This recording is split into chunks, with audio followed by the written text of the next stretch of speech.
Let's mic आज का अखबार। नमस्कार। आज का अखबार में हम आपको बताएंगे कैसे द न्यूयॉर्क टाइम्स के मुताबिक डोनाल्ड ट्रंप की ईरान नीति उसे कमजोर करने की बजाय एक नए नॉर्थ कोरिया की तरफ धकेल सकती है। कैसे द गार्जियन ये सवाल उठा रहा है कि क्या किंग चार्ल्स थर्ड अपनी सॉफ्ट पावर से ट्रंप को साथ पाएंगे और बिगड़ते अमेरिका ब्रिटेन रिश्तों को संभाल पाएंगे। और समझेंगे अल जजीरा की इस रिपोर्ट को, जंग के बीच कैसे ईरान की दवाइयां, वैक्सीन और अस्पताल भी निशाने पर आ रहे हैं और इसका आम लोगों पर कितना बड़ा असर पड़ रहा है। तो चलिए शुरू करते हैं आज का अखबार। नमस्कार, लेट्स माइक में आपका स्वागत है। मैं हूं राखी जैन। द न्यूयॉर्क टाइम्स से प्रकाशित लेख, Trump may be turning Iran into another north Korea. इसमें अमेरिका की ईरान नीति पर एक गहरी और तीखी आलोचना की गई है। लेख कहता है, डोनाल्ड ट्रंप की रणनीति ने ईरान को कमजोर करने की बजाय उसे और ज्यादा खतरनाक दिशा में धकेल दिया है। यहां तक कि उसे नॉर्थ कोरिया जैसा बंद, सैन्य और परमाणु ताकत वाला देश बनाने का खतरा पैदा हो गया है।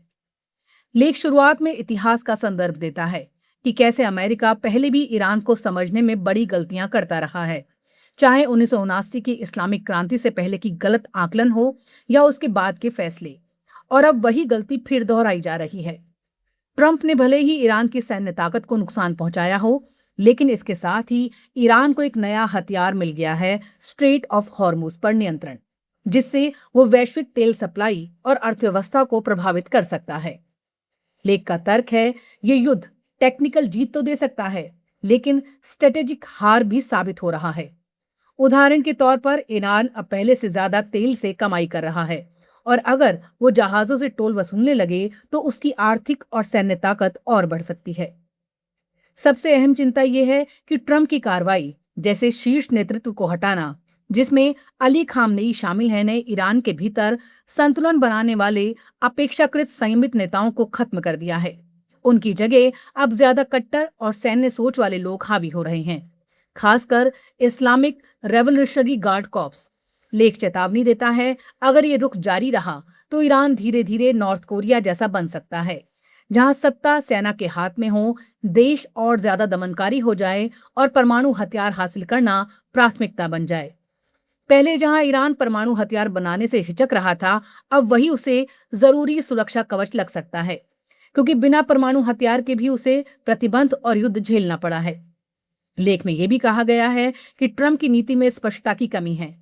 एक तरफ वो हमला करते हैं, दूसरी तरफ प्रतिबंधों में ढील देते हैं और कभी कहते हैं कि जंग खत्म होगी तो हालात अपने आप सुधर जाएंगे। यानी कोई ठोस योजना नजर नहीं आती कि इस संकट से बाहर कैसे निकला जाए।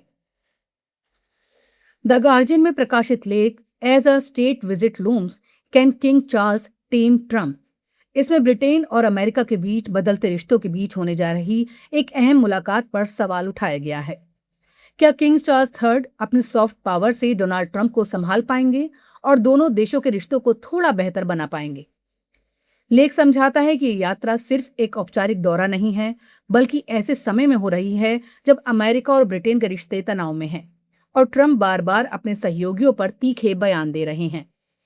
लेख के मुताबिक ब्रिटेन के प्रधानमंत्री केयर स्टारमर इस दौरे को एक ब्रिज यानी पुल बनाने की कोशिश के तौर पर देख रहे हैं, ताकि बिगड़ते रिश्तों को सुधारा जा सके। लेकिन दिक्कत यह है, ट्रंप परंपराओं और कूटनीति के तय नियमों को ज्यादा अहमियत नहीं देते, जिससे दौरा जोखिम भरा भी बन सकता है। लेख बताता है कि किंग चार्ल्स की सबसे बड़ी ताकत उनकी सॉफ्ट पावर है, यानी उनका व्यक्तित्व, शालीनता और बातचीत का तरीका, जिससे वो माहौल को सहज बना सकते हैं। इतिहास में भी कई ऐसे मौके रहे हैं जब शाही दौरों ने अमेरिका ब्रिटेन रिश्तों को बेहतर करने में भूमिका निभाई। लेकिन इस बार हालात अलग हैं, क्योंकि ट्रंप का रवैया अनिश्चित और अक्सर टकराव वाला होता है। संपूर्ण लेख का संदेश यही है कि ये दौरा कुछ समय के लिए माहौल को बेहतर कर सकता है, लेकिन इससे कोई बड़ा या स्थायी बदलाव आने की उम्मीद कम है। ट्रंप की राजनीति और उनका स्वभाव ऐसा है कि वो कभी भी रुख बदल सकते हैं। कुल मिलाकर ये लेख समझाने की कोशिश करता है कि कूटनीति में सॉफ्ट पावर की अपनी जगह है, लेकिन जब सामने ट्रंप जैसा नेता हो तो सिर्फ शिष्टता और आकर्षण से रिश्तों को संभालना आसान नहीं है, और यही इस दौरे की सबसे बड़ी चुनौती है। अल जजीरा में प्रकाशित लेख, how the US and Israel are waging war on Iran medicine and vaccines. इसमें ईरान पर चल रहे हमलों के एक कम चर्चा वाले लेकिन बेहद गंभीर पहलू को सामने रखा गया है, यानी स्वास्थ्य सेवाओं और मेडिकल ढांचे पर पड़ रहा असर। लेख बताता है कि अमेरिका और इजराइल के हमलों में सिर्फ सैन्य ठिकाने ही नहीं बल्कि अस्पताल, दवाइयां बनाने वाली कंपनियां और रिसर्च संस्थान भी प्रभावित हुए हैं। खास तौर पर पश्तूर इंस्टीट्यूट ऑफ ईरान जैसे प्रतिष्ठित संस्थान को निशाना बनाए जाने का जिक्र किया गया है, जो वैक्सीन और संक्रामक बीमारियों पर काम करता है। लेख के मुताबिक ईरान के राष्ट्रपति ने अंतर्राष्ट्रीय संगठनों से अपील की है कि वो इन हमलों पर प्रतिक्रिया दें और इसे मानवता के खिलाफ अपराध के तौर पर देखें।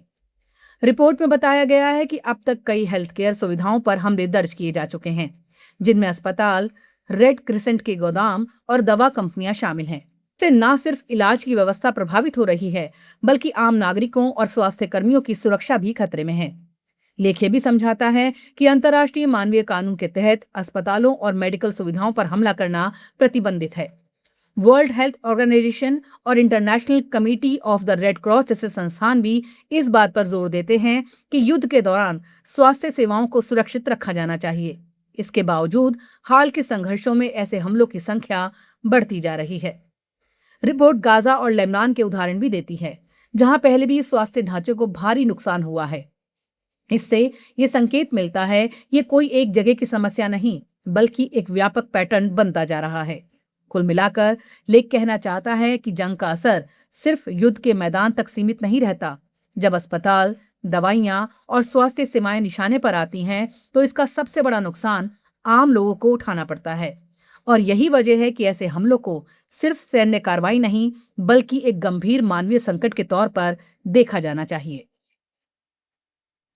द हिंदू में प्रकाशित संपादकीय विदेशी का डर FCRA में संशोधन। इसमें FCRA यानी फॉरेन कंट्रीब्यूशन रेगुलेशन एक्ट में प्रस्तावित संशोधनों को लेकर गंभीर सवाल उठाए गए हैं। लेख साफ तौर पर कहता है, सरकार विदेशी फंडिंग पर नियंत्रण तो करना चाहती है, लेकिन जिस तरीके से बदलाव लाए जा रहे हैं वो ना तो पारदर्शी हैं और ना ही न्याय संगत।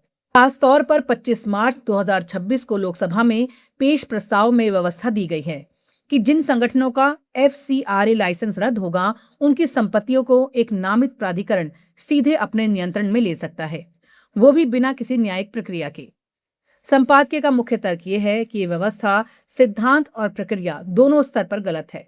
यानी एक तरफ सरकार खुद लाइसेंस रद्द करेगी और दूसरी तरफ उसी फैसले का फायदा उठाकर संस्थाओं की संपत्तियों पर कब्जा भी कर सकती है। इससे ये खतरा पैदा होता है कि जिन संस्थाओं ने विदेशी फंड से स्कूल, अस्पताल या अन्य सामाजिक ढांचे बनाए हैं उनकी संपत्तियां भी जब्त हो सकती हैं, भले ही वो कानूनी तरीके से बनाई गई हों।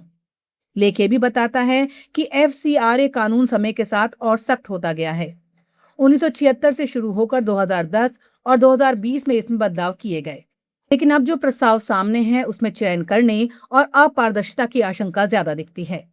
उदाहरण के तौर पर संसद में इस कानून से जुड़े सवालों को स्वीकार न किया जाना ये संकेत देता है कि सरकार इस मामले में पूरी जानकारी साझा नहीं कर रही।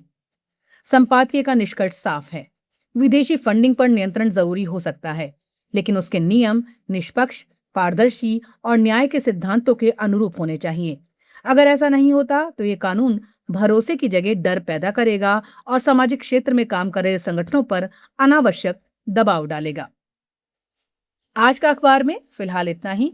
देखते रहिए, सुनते रहिए लेट्स माइक। नमस्कार। आप सुन रहे थे let's make more than radio. Follow कीजिए हमें हमारे सोशल मीडिया प्लेटफॉर्म्स पर। It's time for news. It's time for More Than Radio. Presenting the first radio news app, Let's Mic. Let's Mic, a news-based app on your phone where you get to watch and listen news, talk shows, interviews, radio show podcasts. On Let's Mic, you get all relevant information of TV, print, radio, podcast, and digital. Let's Mic talks about every segment of life.